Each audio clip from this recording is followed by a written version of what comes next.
Assalamualaikum warahmatullahi wabarakatuh. Apa kabarnya anak soleh dan solehah? Hari ini kita akan belajar tentang garis dan sudut. Berikut simak penjelasannya ya. Tak pada satu bidang datar dan mempunyai satu titik sekutu atau satu titik potong ya. Dimana misalkan titik sekutu atau titik potong dari garis ini adalah titik P, maka dikatakan garis K berpotongan dengan garis L di titik P. Jadi garis K dikatakan berpotongan dengan garis L jika memiliki satu titik sekutu atau satu titik potong, di mana di sini titik potongnya adalah di titik P, sehingga dikatakan garis K berpotongan dengan garis L di titik P. Bagaimana kalau garis berpotongan tegak lurus? Tentu perhatikan garis K dan garis L ya. Dua garis K dan L dikatakan saling berpotongan tegak lurus apabila garis tersebut membentuk sudut siku-siku ya. Tentu di sini siku-siku di Q ya. Maka dikatakan garis K berpotongan tegak lurus dengan garis L di titik Q dinotasikan dengan tanda seperti berikut ya. Garis K tegak lurus dengan garis L di titik Q. Nah, sekarang garis saling sejajar. Misalkan di sini ada garis M dan garis N. Garis M dan garis N ini dikatakan saling sejajar apabila garis-garis tersebut terletak pada satu bidang datar dan tidak akan pernah bertemu atau berpotongan jika garis tersebut diperpanjang sampai tak terhingga.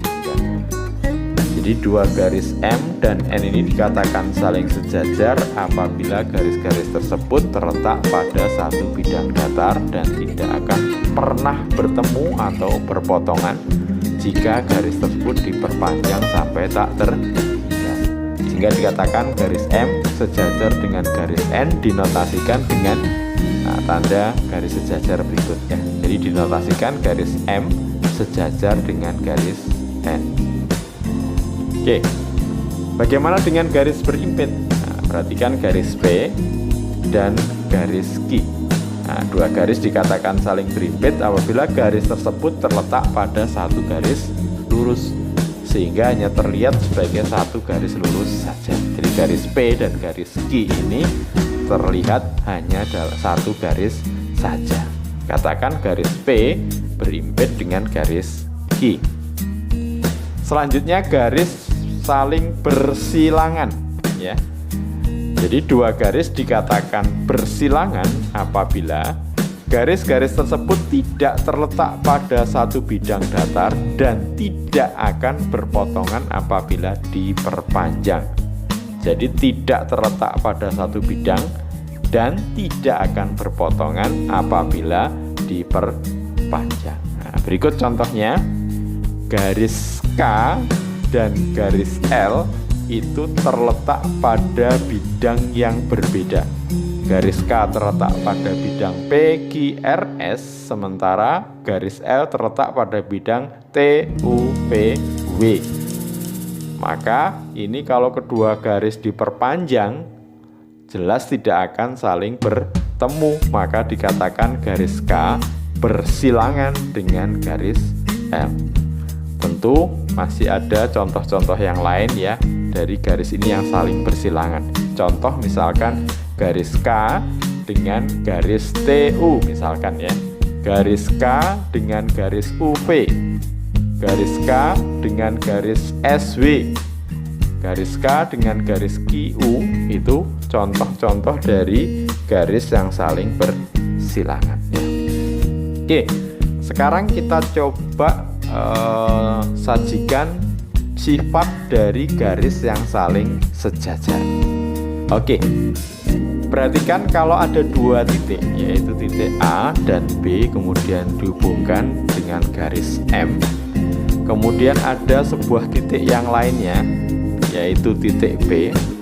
Maka dikatakan bahwa hanya ada satu titik di luar sebuah garis dapat ditarik tepat satu garis yang sejajar dengan garis itu. Jadi nanti dari titik P ini hanya dapat dibuat satu garis, yaitu garis N yang sejajar dengan garis M. Tentu dalam satu bidang ya. Nah, sehingga ini menjadi sifat yang pertama. Jadi kalau ada titik sembarang ya, kemudian dari titik itu dibuat sebuah garis, hanya akan bisa dibuat satu garis yang nanti sejajar dengan garis M. Nah, itu ya. Itu sifat yang pertama. Sifat yang kedua, perhatikan garis M dan garis N. Garis M dan garis N ini saling sejajar. Nah, ini tanda kesejajarannya, M saling sejajar dengan garis N. Misalkan ada garis K yang memotong garis N di titik P ya. Jadi ada garis K yang memotong garis N di titik P. Maka sifat yang kedua ini nanti, jika sebuah garis memotong salah satu dari dua garis yang sejajar, ini memotong salah satu dari dua garis yang sejajar, maka garis itu juga akan memotong garis yang kedua. Nah, berarti nanti garis K ini kalau diperpanjang sudah dipastikan pasti memotong garis M.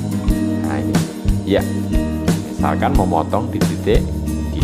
Nah, sekarang coba perhatikan lagi ya. Jadi kalau garis K itu memotong di titik P pada garis N yang sejajar dengan garis M, maka kalau dilanjutkan garis K juga memotong garis M, yaitu di sini di titik G. Oke, mudah-mudahan sifat yang kedua bisa dipahami. Sifat yang ketiga, misalkan garis K itu sejajar dengan garis M ya. Jadi garis K sejajar dengan garis M. Kemudian garis K sejajar dengan garis N. Jadi yang pertama tadi garis K sejajar dengan garis M, kemudian garis K sejajar dengan garis N. Maka sifat yang ketiga ini, jika sebuah garis sejajar dengan dua garis lainnya, yaitu garis K ini sejajar dengan M, garis K juga sejajar dengan garis N, maka kedua garis itu, yaitu garis M dan garis N, sejajar pula satu sama lainnya. Jadi garis M akan sejajar dengan garis N. Jadi sekali lagi, kalau garis K ini sejajar dengan garis M dan garis K sejajar dengan garis N, maka tentunya garis M akan sejajar dengan garis N. Oke, sekarang coba beberapa contoh ini bisa kita gunakan untuk berlatih untuk memahami kedudukan dari garis ya. Perhatikan gambar berikut, tentukan pasangan garis yang saling berpotongan dan saling sejajar. Diperhatikan di sini ada garis N, ada garis M, ada garis K, ada garis L ya. Ya, tentu pasangan garis yang saling berpotongan. Nah, untuk mengidentifikasi maka bisa kita lihat titik-titik potongnya ya. Ada titik A, B, C, D. Ya, tentunya di sini ada titik E ya. E ini juga merupakan titik potong nanti di sini ya. Kita anggap aja ini titik E ya. Oke. Sehingga nanti pasangan garis yang saling berpotongan adalah yang pertama garis K berpotongan dengan garis M, berpotongan di titik A ya.